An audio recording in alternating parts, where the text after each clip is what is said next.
Good morning, everyone. Today we are going to learn about the new chapter in biology, to the life processes. In this chapter, we are already studied about our body or our lives. Okay, നമ്മുടെ ബോഡിയിൽ ജീവൻ നിലനിൽക്കുന്നത് എന്നുള്ളതിന് എന്തൊക്കെയാണ് നമുക്ക് സൈനുകൾ എന്തൊക്കെയാണെന്ന് നമുക്ക് already നമുക്കറിയാം അല്ലേ. റണ്ണിങ്, വാക്കിംഗ്, അതേപോലെ മൂവിങ്, ഇതൊക്കെ എന്താണ്, സ്പീക്കിംഗ്, ലാഫിങ്, ഇതൊക്കെയാണ് നമ്മുടെ ബോഡിയിൽ നമ്മൾ എന്ത് ചെയ്യുന്നത്, നമ്മളൊരു ജീവനുള്ള ആളാണ് എന്നുള്ളതിന് നമുക്ക് എങ്ങനെയാണ്, how can you identify dum എന്ന് ചോദിച്ചാൽ നമുക്കിതൊക്കെയാണ് പറയാൻ പറ്റുക അല്ലേ. Imagine a person is asleep, then how do you understand a particular person is alive or having the life? You know, plant also no wind at all, not even a single leaf is moving. That means, is the plant or tree there? When a man is sleeping or plant is not moving at all, then how do you decide those guys have alive? Yes. What basis are you telling that particular person having the life? Yes, it is because there are certain processes are occurring in our body. That means എന്താണ്, നമ്മുടെ ബോഡിയിൽ ഒരുപാട്. Okay, അപ്പോൾ ഇതൊക്കെ നമുക്ക് അറിയാം അല്ലേ. നമുക്ക് നമ്മുടെ ബോഡിയിൽ, നമ്മുടെ inside our body so many processes are occurring. That is അതിൻ്റെ സിമ്പിൾ അല്ലേ. അതുകൊണ്ടാണ് നമുക്ക് ഈ പറയുന്ന മൂവ്മെൻറ്റും അതേപോലെ എന്താണ് റണ്ണിങ്ങും വാക്കിങ്ങും സ്പീക്കിങ്ങും ഒക്കെ സാധ്യമാകുന്നത്. ഓക്കെ, അപ്പോൾ നമ്മുടെ ലൈഫ് പ്രോസസ്സിനെ പറ്റിയിട്ടാണ് ഈ ഒരു ചാപ്റ്ററിൽ നമ്മൾ മെയിൻലി ഫോക്കസ് ചെയ്യുന്നത്. അപ്പോൾ എന്താണ് ലൈഫ് പ്രോസസ്സ് എന്ന് പറഞ്ഞാൽ, the process that happen within a living system. These processes are responsible for growth and maintenance അല്ലേ, അല്ലെങ്കിൽ for growth and maintenance and repair എന്ന് വേണമെങ്കിൽ പറയാം. ഓക്കെ, ലൈഫ് പ്രോസസ്സിൽ മെയിൻലി നമ്മൾ ഫോക്കസ് ചെയ്യുന്നത് in this chapter nutrition, respiration, transportation, other name circulation and excretion. Okay, നമുക്കറിയാം നമ്മൾ ഫുഡ് കഴിക്കുന്നുണ്ട് അല്ലേ. അപ്പോൾ നമുക്കറിയാം നമ്മൾ ന്യൂട്രീഷൻ എന്ന് പറഞ്ഞാൽ എന്താ, it is the life process in which food is obtained by the organism and converted into simple molecules അല്ലെ, സിംപ്ലർ മോളിക്യൂൾസിലേക്ക് നമ്മൾ കഴിക്കുന്ന ഫുഡ്. അതായത് ഇൻടേക്ക് ഫുഡാണ്. നമ്മൾ അറ്റ്മോസ്ഫിയറിൽ നിന്ന് ഫുഡിനെ എടുക്കുന്നു, അതെന്ത് ചെയ്യാണ്, നമുക്ക് സിമ്പിൾ അബ്സോർബബിൾ ഫോമിലേക്ക് മാറ്റി, അതാണ് നമ്മൾ എന്ത് ചെയ്യുക, ബ്രേക്ക് ഡൗൺ ചെയ്തിട്ട് എന്താണ് നമുക്കറിയാം, നമുക്ക് ഒരുപാട് ബോഡിയിൽ മെറ്റബോളിക് ആക്ടിവിറ്റീസ് ഒക്കെ ഉണ്ട്. അതിൻ്റെ ഫലമായിട്ട് എന്താണ് നമ്മൾ കഴിക്കുന്ന ഫുഡിൽ നിന്ന് ന്യൂട്രീഷൻ അബ്സോർബ് ചെയ്യുക അല്ലേ. അങ്ങനെയാണ് നമുക്ക് അവിടെ ന്യൂട്രീഷൻ സാധ്യമാകുന്നത്. ഓക്കെ, അപ്പോൾ നമ്മൾ ഫുഡ് കഴിച്ചാൽ മാത്രമേ നമുക്ക് ന്യൂട്രീഷൻ കിട്ടുള്ളൂ അല്ലേ. ഓക്കെ, അപ്പോൾ ന്യൂട്രീഷൻ തന്നെ നമുക്ക് can be divided into autotropic nutrition and heterotropic nutrition. What you mean by autotropic nutrition? Autotropic nutrition means green plants and bacteria, that is given an example for this, prepare their own food. അതായത് അവരുടെ food സ്വന്തമായിട്ട് ഉണ്ടാക്കുക, സ്വന്തമായിട്ട് food prepare ചെയ്യുന്നവരെയാണ് നമ്മൾ എന്ത് വിളിക്കുക, autotrophic എന്ന് വിളിക്കുക. അതായത് ഇനോർഗാനിക് കോമ്പോണൻസിൽ നിന്ന് എന്ത് ചെയ്യുക, കോംപ്ലക്സ് ഫുഡ് ഉണ്ടാക്കിയെടുക്കുക എന്നുള്ളതാണ് എന്ത്, ഓട്ടോട്രോപ്പിക് ന്യൂട്രീഷൻ എന്ന് പറഞ്ഞാൽ. Okay, green plants and some bacterias are example for this. Then heterotropic എന്ന് പറഞ്ഞാൽ ഓട്ടോട്രോപ്പിക്കിനെ എന്ത് ചെയ്യാണ്, ഓട്ടോട്രോപ്പിക്കിനെ ഡിപ്പെൻഡ് ചെയ്ത് ജീവിക്കുന്നവരാണ് ഹെറ്ററോട്രോപ്പിക് എന്ന് പറയുന്നത്. ദാറ്റ് മീൻസ് നമ്മളുടെ കേസിൽ ഗിവൺ എൻ എക്സാമ്പിൾ പറയുകയാണെങ്കിൽ animals, human beings are example for this അല്ലേ. നമ്മളൊക്കെ ഹെറ്ററോട്രോപ്പിക് ആണ്. ബിക്കോസ് നമ്മൾ എന്താ ചെയ്യുക, utilize complex substances. This have to break down into simpler once before they can be used. Enzymes involved depends directly or indirectly on autotrophs അല്ലേ. നമുക്കറിയാം, നമ്മൾ ഒരിക്കലും ഫുഡ് പ്രിപ്പയർ ചെയ്യുന്നില്ല, നമ്മൾ ഫുഡ് ഫുള്ളായിട്ട് ഉണ്ടാക്കിയെടുക്കുക എന്ന് പറയുന്നത് ആരാണ്, പ്രൊഡ്യൂസേഴ്സ് ആരാണ്, നമ്മുടെ ഗ്രീൻ പ്ലാന്റ്സ് ആണ്. അവരിൽ നിന്ന് ഗ്രീൻ പ്ലാന്റ്സ് ഓട്ടോട്രോപ്പിക്കിൻ്റെ ബെസ്റ്റ് എക്സാമ്പിൾ എന്ന് പറയുന്നത് ഫോട്ടോസിന്തസിസ് എന്ന് പറയുന്ന പ്രോസസ്സാണ് അല്ലേ. അതേപോലെ തന്നെ ഹെറ്ററോട്രോപ്പിക് എന്ന് പറഞ്ഞാൽ നമ്മൾ എന്താണ്, കൺസ്യൂമേഴ്സാണ്. അവരുണ്ടാക്കുന്ന ഫുഡിനെ നമ്മൾ എന്താണ്, യൂട്ടിലൈസ് ചെയ്യുകയാണ് ചെയ്യുന്നത്. ഓക്കെ, അപ്പോൾ ഓട്ടോട്രോപ്പിക് എന്ന് പറഞ്ഞാൽ ഗ്രീൻ പ്ലാന്റ്സും സം ബാക്ടീരിയാസാണ്, പ്രിപ്പയർ ദെയർ ഓൺ ഫുഡാണ്. ഹെറ്ററോട്രോപ്പിക് എന്ന് പറഞ്ഞാൽ ഡിപ്പെൻഡ് ഓൺ ഓട്ടോട്രോപ്പിക്. ഓക്കെ, ഇനി നമുക്കറിയാം ഓട്ടോട്രോപ്പിക്കിൻ്റെ ബെസ്റ്റ് എക്സാമ്പിൾ എന്ന് പറയുന്നത് ഫോട്ടോസിന്തസിസ് ആണ്. ഫോട്ടോസിന്തസിസ് എന്ന് പറഞ്ഞാൽ നമുക്കറിയാം കാർബൺ ഡൈ ഓക്സൈഡും അതിൽ വാട്ടറും ഒക്കെ എന്ത് ചെയ്യാം, എടുത്തുകൊണ്ട് with the help of sunlight and chlorophyll നമ്മൾ പ്ലാന്റ് ഫുഡ് പ്രിപ്പയർ ചെയ്യുന്ന പ്രോസസ്സിനെയാണ് നമ്മൾ ഫോട്ടോസിന്തസിസ് എന്ന് പഠിച്ചത് അല്ലേ. അപ്പോൾ ഇവിടെ നമുക്ക് ഫോട്ടോസിന്തസിസിൽ കുറച്ച് സ്റ്റെപ്പ് പഠിക്കാനുണ്ട്, വളരെ ഇമ്പോർട്ടൻ്റ് ആണ്. Absorption of light energy by chlorophyll, conversion of light energy into chemical energy and splitting the water molecules into hydrogen and oxygen, reduction of carbon dioxide to carbohydrate. അതായത് light എനർജീനെ എന്ത് ചെയ്യാണ്, chemical energy ആക്കിയിട്ട് മാറ്റാണ്, അതേപോലെ തന്നെ ഹൈഡ്രജനെ split ചെയ്തിട്ട് ഹൈഡ്രജനും ഓക്സിജനാക്കി മാറ്റാണ് first step എന്ന് പറയുന്നത്. ലൈറ്റ് എനർജിയെ അബ്സോർബ് ചെയ്യുക. ആരാണ് അബ്സോർബ് ചെയ്യുന്നത്? നമ്മുടെ ഗ്രീൻ പ്ലാന്റ്സിലെ ലീഫിലുള്ള ക്ലോറോഫിൽ എന്ന പിഗ്മെൻ്റാണ് എന്ത് ചെയ്യുന്നത്, ലൈറ്റിനെ അബ്സോർബ് ചെയ്യുന്നത്. എപ്പോഴും ശ്രദ്ധിക്കുക, photosynthesis take place in chlorophyll. Okay, chlorophyll വെച്ചിട്ടാണ് നമുക്കെപ്പോഴും എന്ത് ചെയ്യാൻ നടക്കുക, ഫോട്ടോസിന്തസിസ് നടക്കുക. ഓക്കെ, അപ്പോൾ ഈ ഒരു സ്റ്റെപ്പ് പഠിച്ചു വെക്കുക. ദെൻ അടുത്ത് വരുന്നത് നമുക്ക് ക്ലോറോഫിൽ അല്ലേ, നമുക്ക് പഠിക്കാനുണ്ട് നമ്മുടെ ലീഫിൻ്റെ സ്ട്രക്ചർ അല്ലേ. നമ്മളൊരു ലീഫിനെ എടുത്തിട്ട് അതിനെ നമ്മൾ എന്ത് ചെയ്യാണ്, സെക്ഷൻ ആക്കിയിട്ട് നോക്കുന്ന സമയത്ത് നമുക്ക് ലീഫിൽ സോ മെനി പാർട്സ് ആക്ച്വലി നമുക്കവിടെ കാണാൻ പറ്റും. അതായത് നമ്മുടെ ലീഫിലെ ക്ലോറോഫിൽ പിഗ്മെൻറ്റിനെ കാണിക്കുന്ന ഒരു പിക്കാണിത്. അപ്പോൾ ലീഫിൽ നമുക്ക് എന്ത് കാണാൻ പറ്റും, മുകളിലുള്ള ഭാഗത്തിനെ അപ്പർ എപ്പിഡമിക് എന്നും അതേപോലെ താഴെയുള്ള ഭാഗത്തിനെ നമ്മൾ ലോവർ എപ്പിഡമിക് എന്നും പറയും. ഇതിനിടയിൽ ഒരുപാട് മീസോഫിൽ സെല്ലുകളുണ്ട്. മീസോഫിൽ സെല്ല് എന്നാണ് ടോട്ടലി ഇതിന് പറയുക. അതായത് ഒരുപാട് സെല്ലുകൾ ഇവിടെ നമുക്ക് കാണാൻ പറ്റും. ഇതിനെയാണ് ടോട്ടലി നമ്മൾ മീസോഫിൽ സെല്ലുകൾ എന്ന് പറയുക. ഇതിൻ്റെ ഇടയിൽ നമ്മൾക്ക് കാണാവുന്നതാണ് ഗ്രീൻ കളറിലുള്ള ഡോട്ട്സ് നമുക്ക് കാണാൻ പറ്റും അല്ലേ. ഇതാണ് നമ്മുടെ ക്ലോറോഫിൽ എന്ന് പറയുന്നത്. ഓക്കെ, അപ്പോൾ ക്ലോറോപ്ലാസ്റ്റ് എന്ന് പറയുന്നതിൻ്റെ സ്ട്രക്ചറാണിത്. ക്ലോറോപ്ലാസ്റ്റിനകത്താണ് നമുക്ക് ക്ലോറോഫിൽ പ്രസൻ്റ് ആയിട്ടുള്ളത്. ഓക്കെ, അപ്പോൾ ക്ലോറോഫിൽ എന്ന് പറയുന്നത് ഗ്രീൻ ഡോട്ട് കണക്കിനുള്ളതാണ് എന്ത്, ക്ലോറോഫിൽ.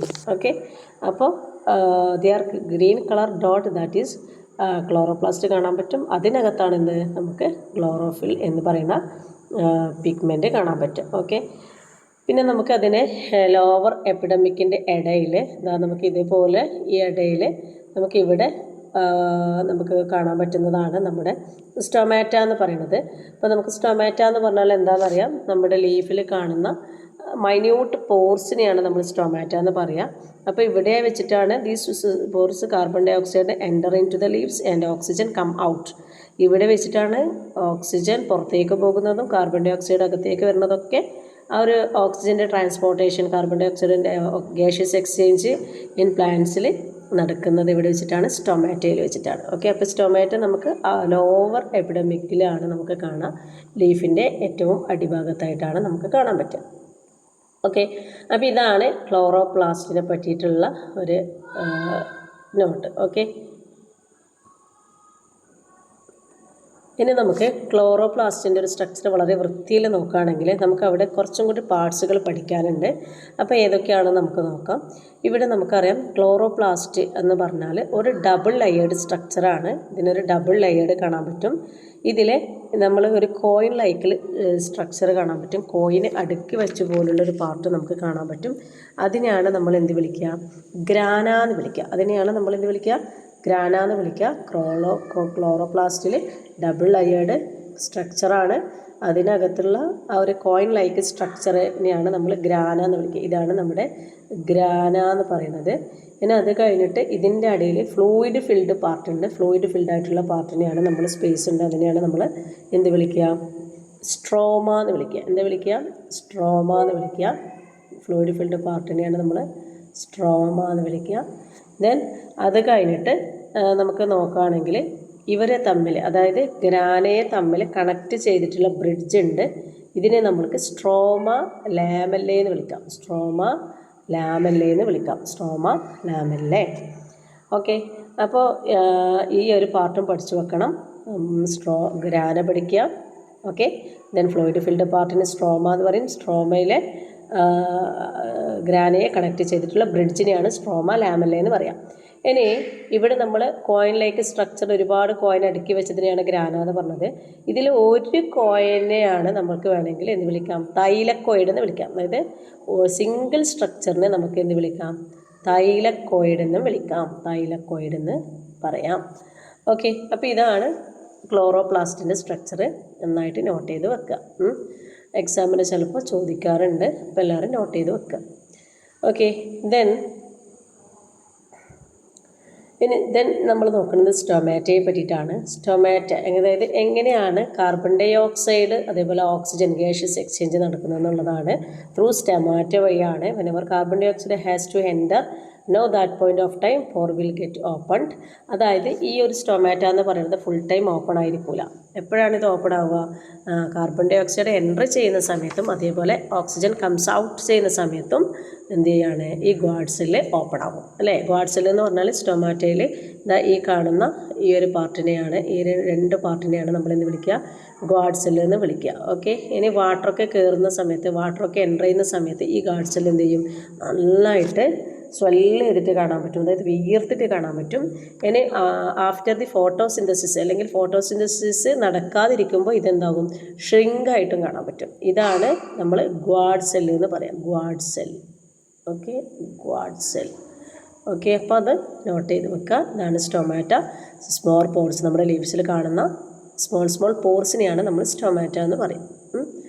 ഓക്കെ, ദെൻ അടുത്തുള്ളത് നമ്മുടെ ലീഫിൽ നടക്കുന്ന വേറൊരു പ്രോസസ്സാണ് ട്രാൻസ്പിരേഷൻ എന്ന് പറയുന്നത്. അതൊന്നുമില്ല, large amount of water is also lost through the stomata. The process is called transpiration. നമുക്കറിയാം ഡേ ടൈമിൽ നമുക്കറിയാം ഇവാപ്പറേഷൻ വഴി എന്ത് ചെയ്യാറുണ്ട്?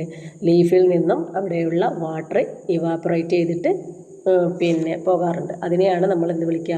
ട്രാൻസ്പിരേഷൻ എന്ന് വിളിക്കുക. Water used in the photosynthesis is taken up from soil by the roots in terrestrial plants. അതായത് terrestrial പ്ലാന്റ്സിന് വാട്ടറും അതേപോലെ തന്നെ ന്യൂട്രിയൻസൊക്കെ കിട്ടുന്നത് റൂട്ട്സിലൂടെയാണെന്നാണ് പറയുന്നത്. അപ്പോൾ ഈ ഒരു ട്രാൻസ്പിരേഷനും ജസ്റ്റ് ഒന്ന് നോട്ട് ചെയ്ത് വെക്കുക. ഓക്കെ, ഇനി ഹെറ്ററോട്രോപ്പിക് ന്യൂട്രീഷനിലേക്ക് നമുക്ക് പോകാം. ഹെറ്ററോട്രോപ്പിക് ന്യൂട്രീഷൻ എന്ന് പറഞ്ഞാൽ ഡിപ്പെൻഡിങ് ഓൺ അതേഴ്സ് ഫോർ ഫുഡാണ്. അപ്പോൾ നമുക്കറിയാം organism break down the food material outside the body and then absorb it. അതായത് ഹെറ്ററോട്രോപ്പിക് ന്യൂട്രിയൻസിനെ നമുക്ക് 3 ആയിട്ട് ക്ലാസിഫൈ ചെയ്യാം. Types of heterotropic nutrition can be divided into 3. What are the? Saprotropic nutrition, parasitic nutrition, holozoic nutrition. Okay, saprotrophic എന്ന് പറഞ്ഞാൽ saprotrophic means example പറയുകയാണെങ്കിൽ yeast mushroom ഒക്കെയാണ് അതിന് എക്സാമ്പിൾ പറയുക. അതായത് organism break down the food material outside the body and then absorb it. അതായത് ഇവരുടെ ബോഡിയിൽ നിന്ന് എൻസൈമിനെ എന്ത് ചെയ്യാണ്? ഔട്ടിലേക്ക്, അതായത് റിലീസ് ചെയ്യും, പുറത്തേക്ക് റിലീസ് ചെയ്യും. അതിനുശേഷം അവിടെയുള്ള സ്റ്റാർച്ചിനെ ബ്രേക്ക് ഡൗൺ ചെയ്തിട്ട് സിമ്പിൾ അബ്സോർബിൾ ഫോമിലേക്കാക്കി മാറ്റും. അതിനെ പിന്നീട് അവർ തിരിച്ച് അബ്സോർബ് ചെയ്യും. അപ്പോൾ organism break down the food materials outside the body and then absorb it. Fungi അതേപോലെ ഈസ്റ്റൊക്കെയാണ് ഇതിന് എക്സാമ്പിൾ. ഇനി പാരസൈറ്റിക് ന്യൂട്രീഷൻ പറയുകയാണെങ്കിൽ അവർ പാരസൈറ്റ്സ് ആണ് അല്ലേ. പാരസൈറ്റിക് ന്യൂട്രീഷൻ പറയുകയാണെങ്കിൽ അവർ പാരസൈറ്റ്സ് ആണ്. Some other organism derive in plants or animals without killing them. നമ്മൾ ഉദാഹരണം പറയുകയാണെങ്കിൽ നമ്മുടെ പേന് അല്ലേ, ലൈസ് അതേപോലെ തന്നെ ടിക്സൊക്കെ നോക്കുകയാണെങ്കിൽ ഒരിക്കലും എന്ത് ചെയ്യില്ല, ലൈസൊന്നും നമ്മൾ അവർ നമ്മുടെ ഡിപ്പെൻഡ് ചെയ്ത് ജീവിക്കുന്നു പാരസൈറ്റ്സ് ആണ്. അതായത് അവർ നമ്മുടെ ബ്ലഡും കാര്യങ്ങളൊക്കെ നിന്ന് ന്യൂട്രീഷൻ വലിച്ചെടുക്കുന്നു. പക്ഷെ നമ്മളവരെ എന്ത് ചെയ്യൂല, കൊല്ലമൊന്നും ചെയ്യില്ല അല്ലേ.